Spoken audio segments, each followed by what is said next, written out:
contre la réforme des retraites et le départ à 64 ans dans sa 12e journée de grève et manifestation. Pour soutenir les grévistes, il y a les caisses de grève. Sans contrepartie, il y a aussi une tombola à l'initiative de la section iséroise du Parti communiste. C'est 2 € le ticket. La saison 2022-2023 n'est pas encore terminée, mais il est déjà temps de penser à la prochaine. Nicolas Cuina s'en va et sera remplacé par un président salarié, Fabien Janjenbacher, actuel manager, qui cédera lui sa place à Aubin Hubert. Annonce sportive faite par le nouvel actionnaire Patrick Goffy. Et puis le moment est mal choisi. Première défaite de la saison mercredi soir à Pôle Sud pour les brûleurs de loups. Rouen s'impose 2-1 et prend l'avantage dans la finale de Ligue Magnus. 3 victoires à 2 contre une défense de fer des Dragons. Les Grenoblois n'ont rien pu faire. Bonsoir à tous, ravi de vous retrouver dans ce JT du jeudi 13 avril 2023. Du lundi au vendredi, à partir de 18h, l'essentiel de l'actualité du Grand Grenoble. Le retrait, sinon rien. Nouvelle journée nationale de mobilisation contre la réforme des retraites. À Grenoble, le cortège a relayé l'angle Alsace-Lorraine-Jaurès à la place de Verdun. Ils étaient environ 4500 selon les forces de l'ordre à battre le pavé. Pour ceux qui sont de toutes les manifs, la facture peut être salée. C'est pourquoi les appels à alimenter les caisses de grève des syndicats fleurissent. Et au Parti communiste, on a même eu l'idée de lancer une tombola dont les bénéfices seront reversés à ces caisses de grève. Quand on est gréviste, on perd du salaire. Des fois, ça fait 20, 30, 40 jours de grève quand on est en reconductible, comme notamment les collègues de l'énergie et les postiers aussi, ou la SNCF. Donc ça tape au porte-monnaie. Et donc là, l'idée, en donnant 2 €, vous participez de manière un petit peu ludique finalement à un soutien à ces grévistes-là. Aujourd'hui, évidemment, c'est une lutte du monde du travail. Parce que la retraite, les salaires, c'est la question du monde du travail. Mais le monde du travail ne doit pas être seul dans cette bataille-là.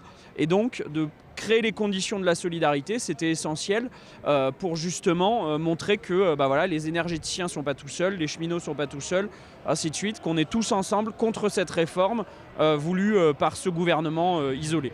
Ce qui va se passer, c'est que dans les semaines qui viennent, dans tous les locaux des partis de la gauche, donc de la NUPES, vous pourrez trouver des tickets de tombola, donc à acheter à 2 € qu'il suffira de remplir. Et derrière, on fera le tirage des lots sur la fête du travailleur alpin, donc le samedi 17 juin au parc de l'Esplanade à Grenoble. Et à gagner des lots de petits électroménagers à Grenoble, un nouveau rassemblement est prévu ce vendredi à 14h, place de Verdun, jour où le Conseil constitutionnel doit rendre son avis sur le texte de la réforme.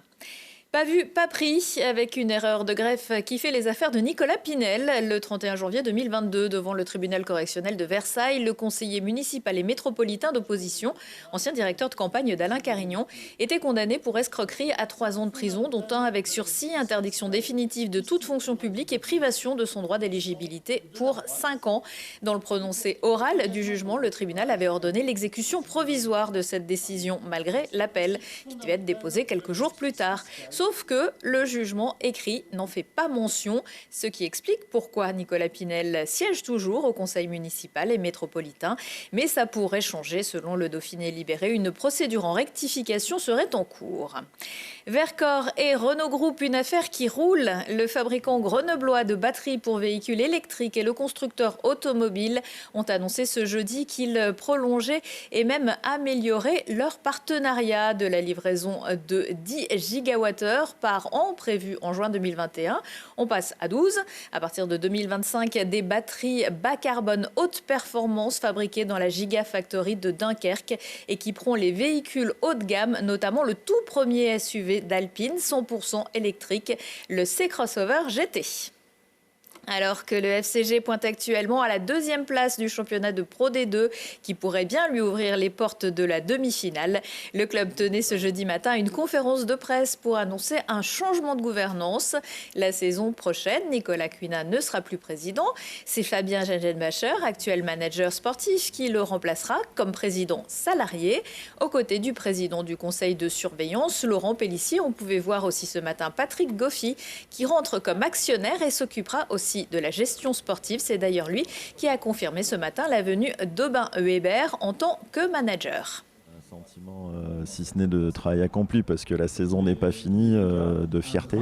Et effectivement, d'avoir apporté mon expérience de chef d'entreprise pour structurer le club d'une part, et puis surtout d'avoir embarqué dans l'aventure David et puis Fabien qui finalement va être dans la continuité du projet. C'est un peu d'émotion parce que j'ai découvert Fabien en tant que joueur, en tant que capitaine. Quand je lui ai proposé de postuler au poste de manager sportif et qu'il a accepté, c'était un pari pour lui, pour nous aussi. On a choisi de professionnaliser ce poste de président parce qu'il est très compliqué à la fois d'être président d'un club et président d'une entreprise.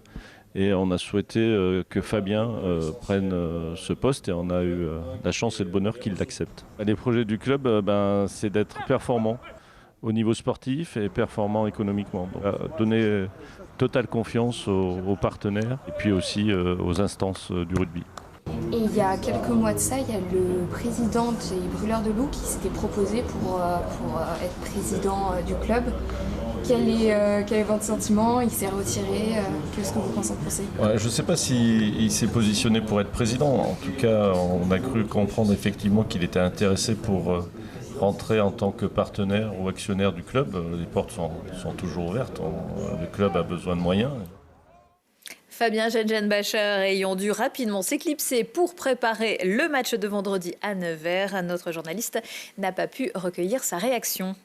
Le président des Brûleurs de Loup, Jacques Rebaud, qui n'a sans doute pas passé la meilleure soirée de sa vie mercredi à Pôle Sud dans la finale de Ligue Magnus qui l'oppose à Rouen. Grenoble s'est fait devancer par les Normands. Le score 2-1 et donc 3 victoires à 2. Les Isérois ont dû composer avec quelques changements dans l'équipe. Des pénalités, une infériorité numérique et une excellente défense des Dragons ont fait le reste. Lucille Dailly.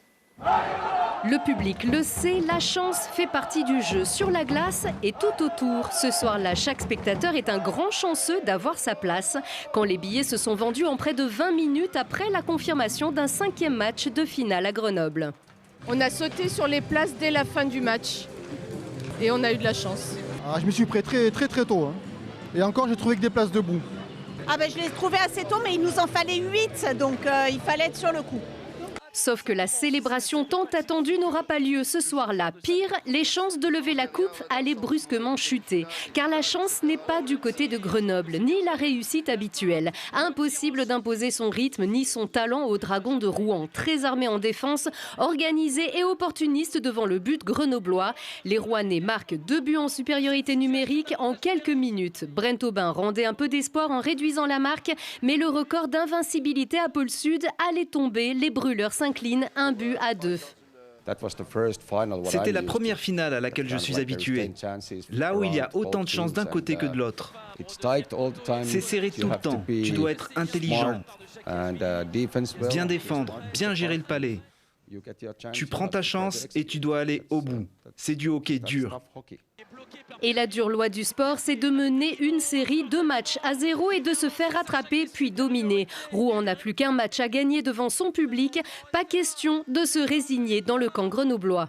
La série est loin d'être finie. Écoute, ça fait 18 ans que je suis pro. J'ai déjà été dans cette situation-là, dans une finale, perdre le match numéro 5 puis perdre 3-2. Puis on avait gagné cette série-là, donc j'y crois toujours. Puis il y a une chose qui est sûre, c'est que dans le vestiaire, il n'y a aucun doute que chaque joueur est comme moi. On est confiant, on sait qu'on croit en nos capacités et on va tout faire pour essayer d'aller gagner là-bas.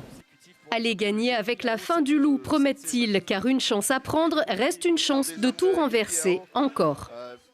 Et oui, le prochain match qui pourrait donc être le dernier si Rouen l'emporte, ce sera justement à Rouen vendredi. Et si Grenoble égalise, un match supplémentaire est prévu dimanche à Grenoble cette fois.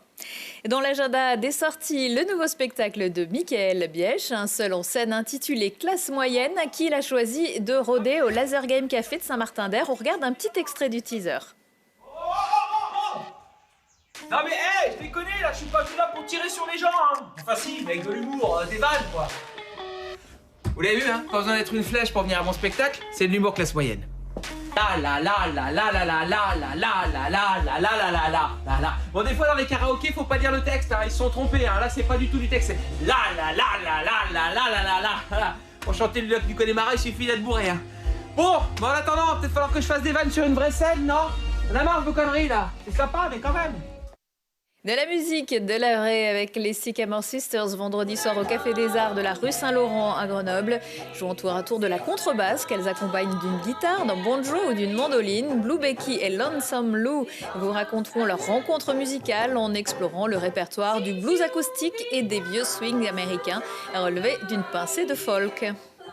Retour de l'actu dans 1 heure et en replay sur télégrenoble.net. On se quitte toujours en musique avec Radio Tutti, Fit Barilia Sisters et le groupe EMEA qui ouvriront le festival Les Arts Allumés. Vendredi soir dans la communauté de la Bièvre jusqu'au 30 avril. Des musiciens, des DJ, des acrobates et des comédiens se succéderont pour enchanter le territoire. Excellente soirée à tous.